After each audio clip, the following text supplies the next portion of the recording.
Still on the search of that one true love? On the limbo in this crazy world of dating, marriage, relationships? Well, listen to the Golden State Media Concepts Relationship Podcast, your one-stop podcast for everything about relationships.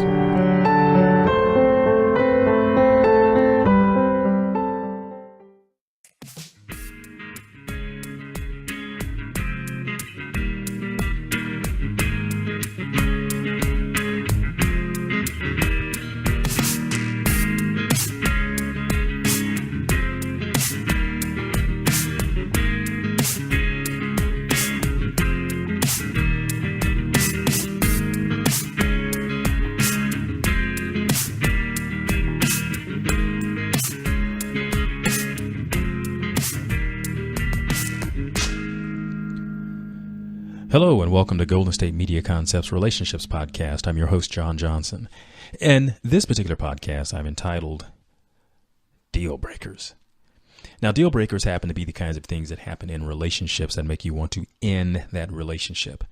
And you hope to find out those kinds of things early on, somewhere in the dating process, so that you don't invest a whole lot of time and effort into it. But I'm going to talk about the kinds of things that happen to make people want to leave a relationship. I'm going to give you the example of something that happens, and I'm the kind of guy that's a nurturer. So nurturing is really important. I didn't know that early on. Years of being when you're young and you're dating. I think the thing is you just want to have fun with people, but you don't necessarily think about it in terms of, okay, what's a long-term quality, trait, characteristic that you would like to see in someone. And for myself, having learned, dated a while, nurturing is a very important quality. I like nurturing, communication, great sex, and the idea that I can have great conversations, all of those. And so let me talk about the nurturing thing, because as a guy, one of the things that I just naturally assume is that all women are good nurturers, meaning they have the capacity to want to care and to be able to do that with some sort of skill. And I've met women who have, at least they seem to display that capacity. For example, they've got pets, so they have cats or dogs, or have kids, or they have the type of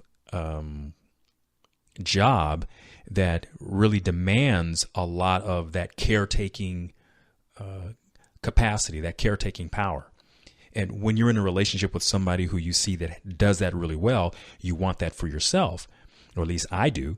And what I've discovered over time is that in some of the dating situations that I've had, it didn't really manifest. And what I thought I was doing was I wasn't deserving or hadn't done enough to deserve that. So I kind of stayed in those situations a lot longer than I should have. Well, over time, I discovered that the capacity for them to be nurturing towards me, or the style or whatever it wasn't working. And then it made it a lot easier for me to leave that relationship. I mean, obviously I had developed an emotional attachment to the person, but when I finally recognized what was happening, that I wasn't getting the love and the attention that I wanted, then it made it a lot easier to leave. And I think what I discovered also, that person didn't have the capacity to do it. You see, this is what made it easier to understand why I was leaving. Because when these things happen to you, you have to have an understanding of why you're leaving. Because if not, I think what happens is we get into that loop, or we start yo-yoing, we start vacillating, we become ambivalent. And then we want to come back because we see, I miss going out to the movies, or I miss, this, that, and the other. But you have to prioritize these things. And being nurtured by your partner, obviously, is, at least for me, was high on my list of priorities. I didn't think it was when I was a younger person, because I was busy. I was doing lots and lots of things.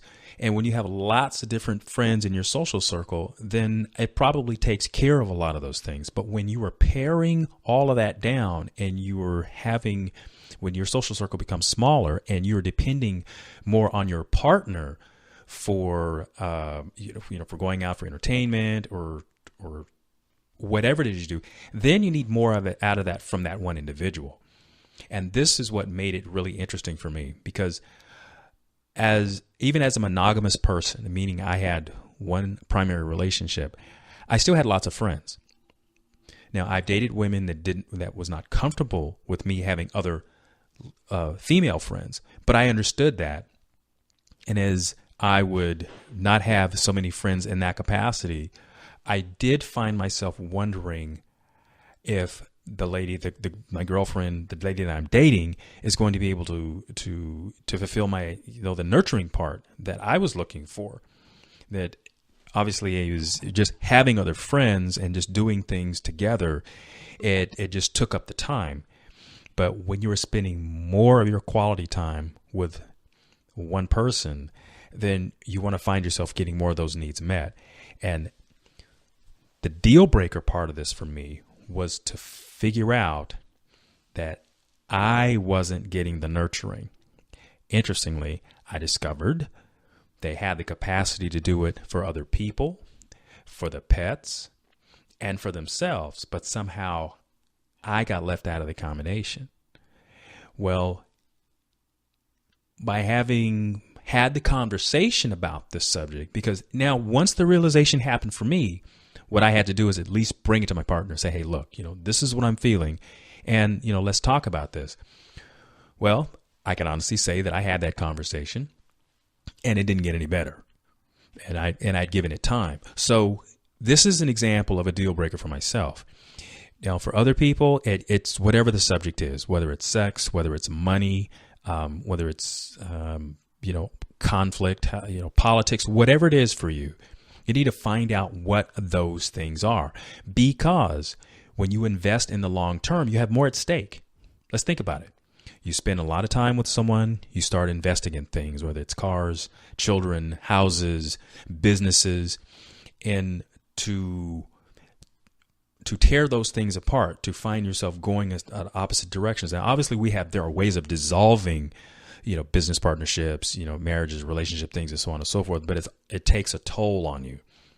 And what you want to be able to do is you want to be able to think about some of these things ahead of time and decide what is important to you. So when whatever those deal breakers are, you can be in that conversation with that person and develop a relationship around your strengths, whatever your strengths are, and whatever the weaknesses are. Say, for example, I'm talking about the deal breaker category. You can work on that. And if you find a willingness, because what I can tell you is no one is perfect.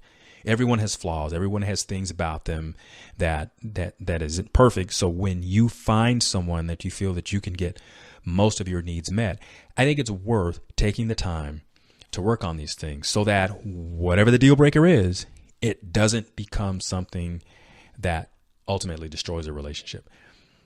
Because emotionally speaking, for myself, there was nothing worse than finding that my partner had the capacity to be nurturing, but just not be able to do it towards me.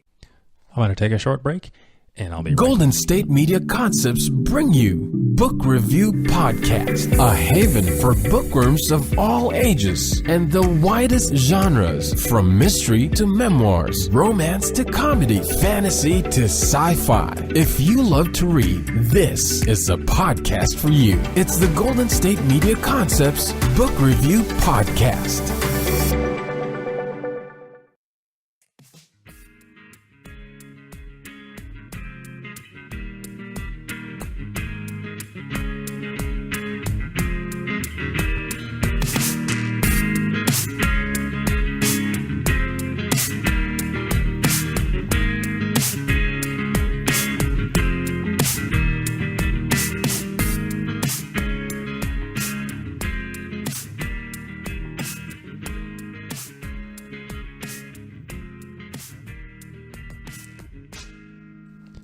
And we're back. I have another example that I want to share with you, and it's empathy.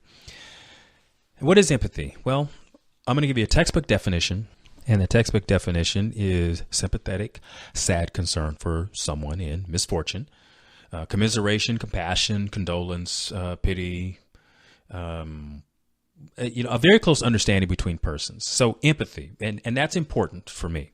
I'm a very empathetic person.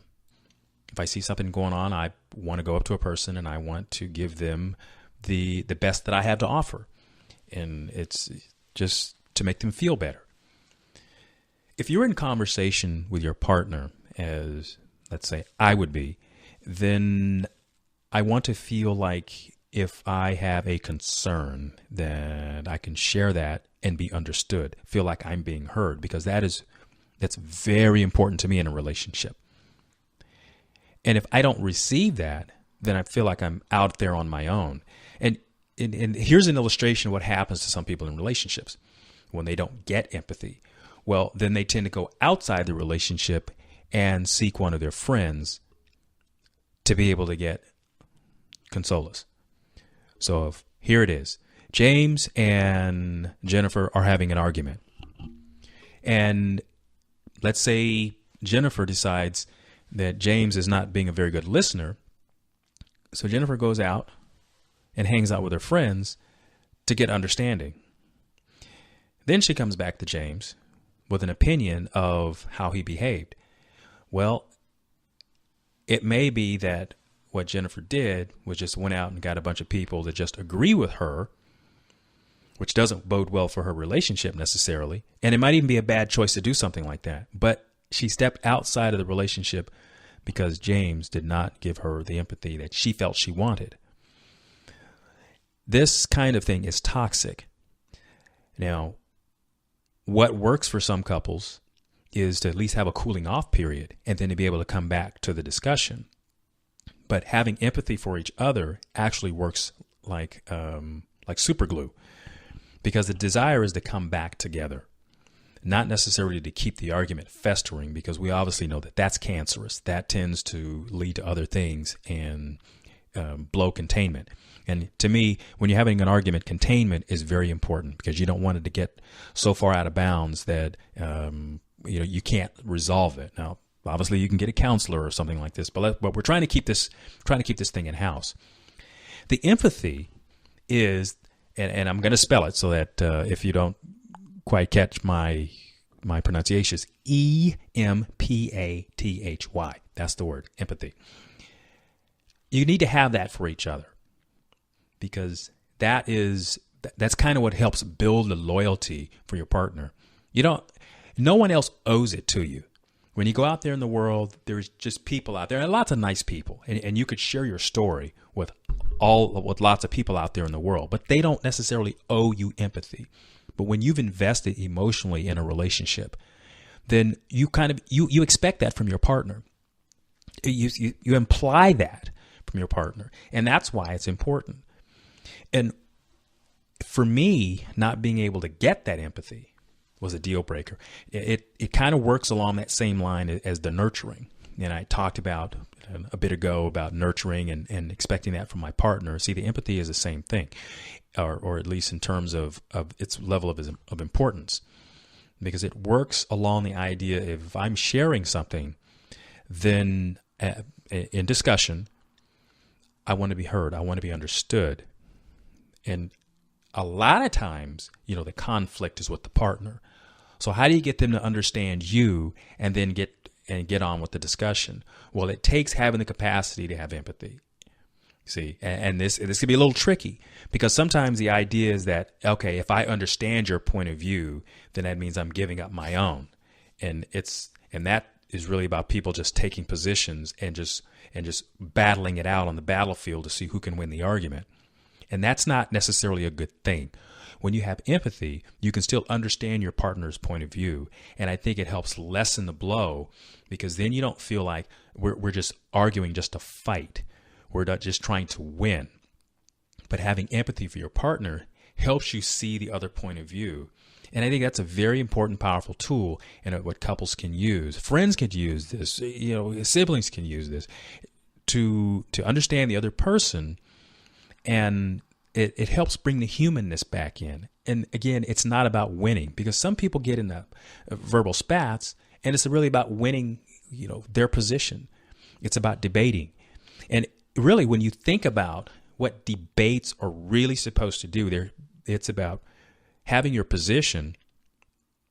And even the word argument it gets skewed here.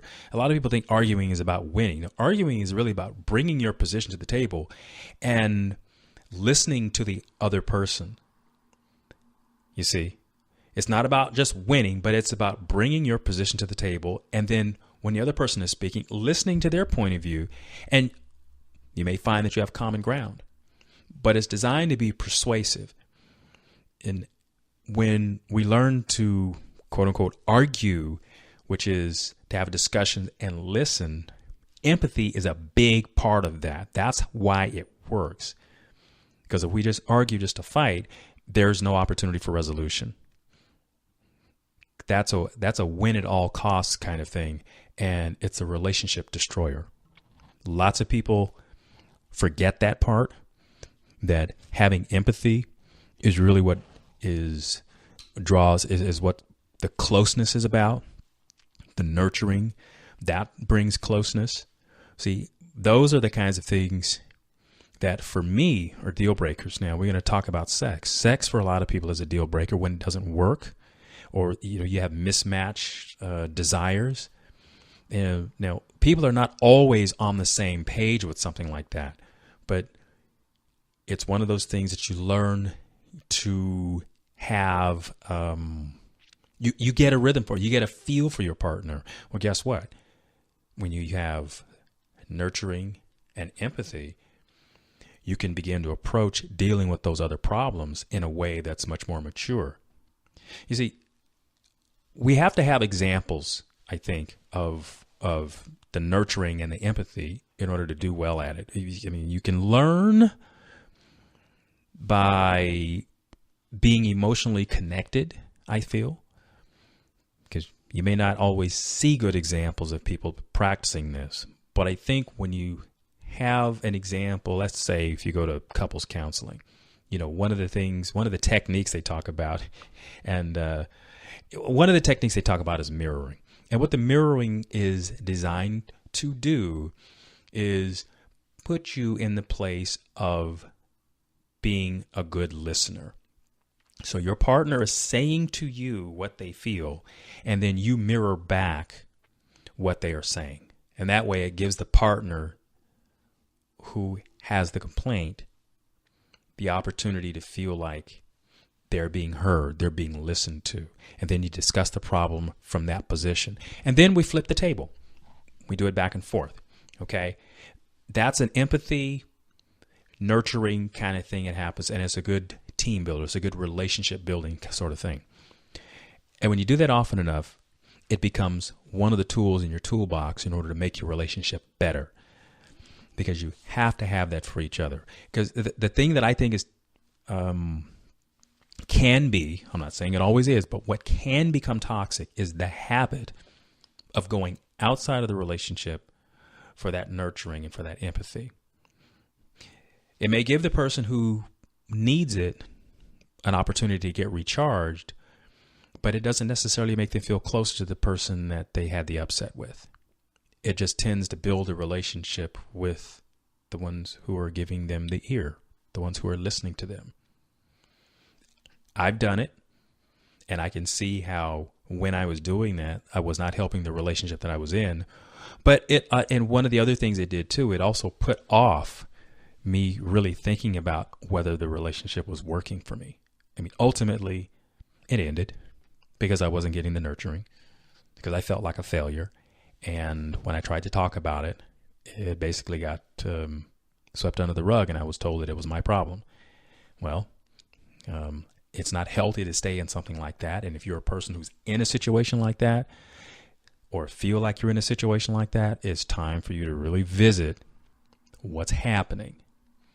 If you're in a committed relationship, then there's some possibilities where you could discuss that with your partner, discuss how you're feeling, get a counselor involved, maybe even read a book, share it, outline some things that you want your partner to see if you can't seem to bring yourself to say it. Because by doing that, at least you're going to bring the conversation forward, and you can try to get some understanding around it. And that's what's important. Because sometimes what you discover is the person wasn't really understanding what you're talking about. They hadn't yet developed a listening for you. And when the listening happens, it's magical. Because I can tell you what it feels like when you feel understood, that it helps the stress go away and you start to rebuild on the emotional part, on the things that really worked. Certainly relationships, there's the emotional component. You want that there. You don't just want it to be just dead. It's not just two bodies just kind of existing and just going along with things. You want to have some emotional connection, some spark, some things that just, get you hot, and you want to work on that. That's what's important. Those kinds of things. I'm going to take a short break, and I'll be right back. It's the Golden State Media Concepts Relationships Podcast. I'm John Johnson. Tired of searching the vast jungle of podcasts? Now listen close and hear this out. There's a podcast network that covers just about everything that you've been searching. Hey! The Golden State Media Concepts Podcast Network is here. Nothing less than a podcast bliss with endless hours of podcast coverage. From news, sports, music, fashion, cooking, entertainment, fantasy, football, and so much more. So stop lurking around and go straight out to the Golden State Media Concepts Podcast Network. Guaranteed to fill that podcast itch. Whatever it may be. Visit us at www.gsmcpodcast.com. Follow us on Facebook and Twitter, and download us on iTunes, SoundCloud, and Google Play.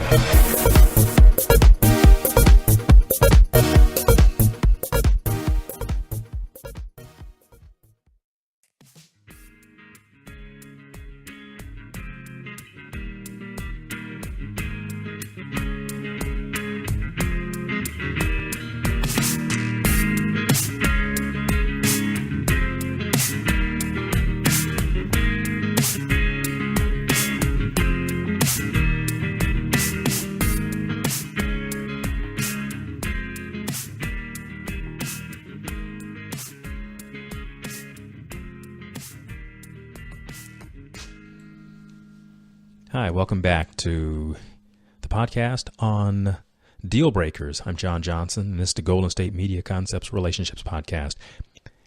What I've talked about thus far kind of relates more to a couple of aspects. I've talked about nurturing, I've talked about empathy, and those were deal breakers for me. If I couldn't get that, then nothing else really mattered. And it took me a long time to understand that about myself. Because I was a person who pretty much did everything. I was an only kid, and I learned to do everything by myself. So it took me a while to figure out what I actually needed from another person. Now, other people may have discovered these things early on and just by default learn how to do those things. And, you maybe have, siblings and you learn just by growing up around other people what your needs are. You just have that default. Well, it took me a long time to get that. And when I finally started to figure those things out, I was able to put words to those feelings. And that's when it really took on a different meaning, because it cemented into me some of my core values. What I always felt important about was being a good person, I myself. But I also tended to behave in a way that allowed other people to walk all over the top of me. And being the kind of individual that I am, I'm fairly gregarious. I make friends easily. I talk to people all the time. And if I have a little upset on one side, I don't tend to take it personally. I don't tend to carry it with me because I have a lot of friends. I just tend to kind of sweep it under the rug and go off on my merry way and talk about something else. But when I was in a relationship with someone and I sort of did that thing, what I did not realize that I was doing at the time was I was sabotaging my relationship, because when I needed nurturing, I had other friends. I can sit down and I can chat with them. And I didn't really bring the problem back to my partner and say to her, hey, I've got an issue with this. I didn't know to do that. And I think this is what happens sometimes when you're fairly gregarious. Now, it didn't mean that I was cheating, because that certainly wasn't the case. It's just that I had other friends and other things to do. I had so many different things that I was able to do. I was always able to fall back on something. So I didn't let things really bother me. But over time, I did realize that there was a sort of a degradation in the relationship that I was in. And this sort of, I could sense that she was pulling away. I didn't quite understand why, because I thought, I'm a nice guy. I was, spending the money, taking her out on dates. We do the movie thing. Would make plans. We did a lot of fun things, or at least I thought they were fun. But the relationship didn't stick around.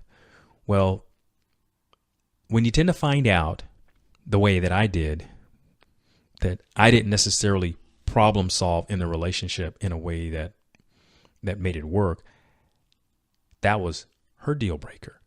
See, I didn't see that coming. And what I needed to learn how to do was be in the relationship with her, learn to speak the language, or learn to develop a way of speaking the language so that we could problem solve. Now, she had the same responsibility, but I failed in my part to do that. So the relationship ultimately ended. Now, I learned from that experience and similar ones about what my needs were and how to speak to that. And not so much, I wouldn't say that I tried to sweep it under the rug. I think what I wanted to appear to be was an easygoing person. I didn't want to appear to be uptight. So by not letting things get to me, I thought I made it easier in the relationship. Well, in a lot of ways I did. I certainly made it easier for me, but I didn't necessarily make it easier for her. And to kind of come full circle, this was also something that I came to discover, that when the relationship ended and I learned that she wasn't very nurturing towards me or empathetic towards me, I think I learned to feel better about having let that relationship go, because there was just a difference in styles. And for that, I didn't long so much for that relationship when it ended. I learned from it. And thereby, going forward in life, I learned how to, or the purpose of dating and asking better questions. And I think we can all find ourselves in those situations where we're with people and we might have a romantic interest in. You really want to know if you're very compatible. And, when you're in that honeymoon phase, and I use that term respectfully, we're all on our best behavior. We're all really feeling giddy. We want to be there and we want to be loving, nurturing. But after a while, it's kind of hard to keep things at that level, at that level of energy. So you transition to other things. That doesn't mean you get lazy. It's not a bad thing. It's just, all relationships do this kind of thing. But when you can kind of ask these types of questions up front, or at least have these kinds of actions up front, then you tend to know a little bit more about your compatibility with that other person. It makes it a much more grounded kind of relationship rather than one that's just up there in the air and just all about emotions. You got to be practical. If some people have they're a night person, and I believe night people and day people can, get along, or night people and morning people can get along just fine.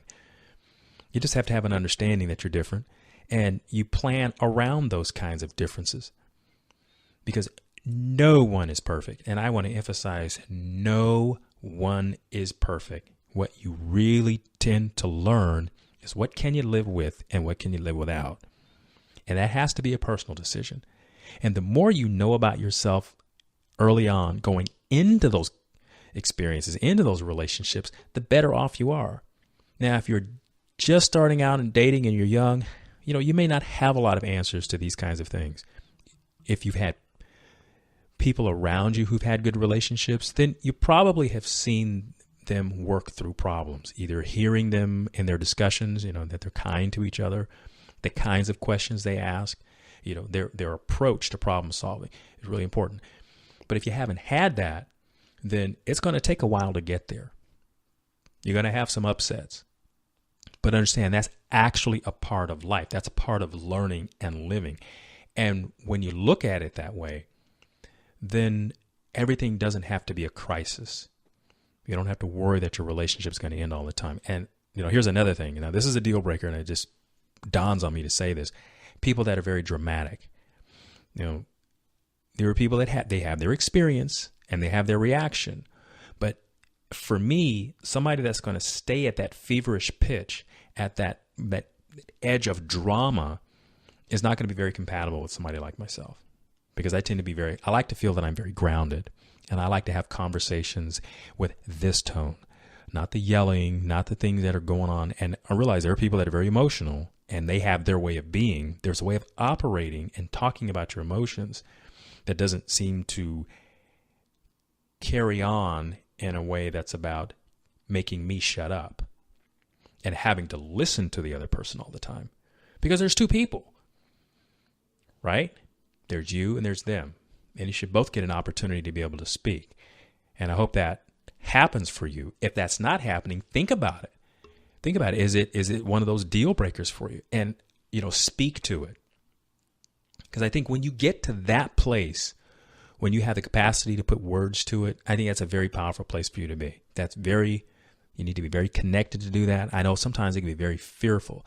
I was afraid of putting words to certain things because then I thought, okay, well, I'm kind of going to have to act on it. Well, yeah, I think you should. For your own sake, you should act on it. You deserve that. You're going to have to learn how to support yourself, emotionally before you can really ask someone else to do so. Because I think the benefit that you get from knowing yourself is that you can communicate to your partner what your needs are. Because the hardest thing to do is to read your mind. Now, when relationships first get together, it seems like we have that capacity. Man, I can read what's on her mind. And she just thinks I'm the greatest guy in the world. And she can read what's on my mind. It's going on. That happens for a while, but then it also plays out. Because our lives get busy and we do things, we separate, we come together. We separate, we come together. We do that on a regular basis. That's what lives do. And they can't always read your mind. Sometimes they're tired. Sometimes we're just affected by other things. So if you think it's going to be magical all the time, well, you're going to be in for a surprise because they can't stay there. But that doesn't mean the relationship is going bad. That's not a deal breaker. That's just an opportunity to say, okay, hey, let's reconnect. I hope I've given you a few things to think about. I'm John Johnson, and this is the Golden State Media Concepts Relationships Podcast. Thank you for listening.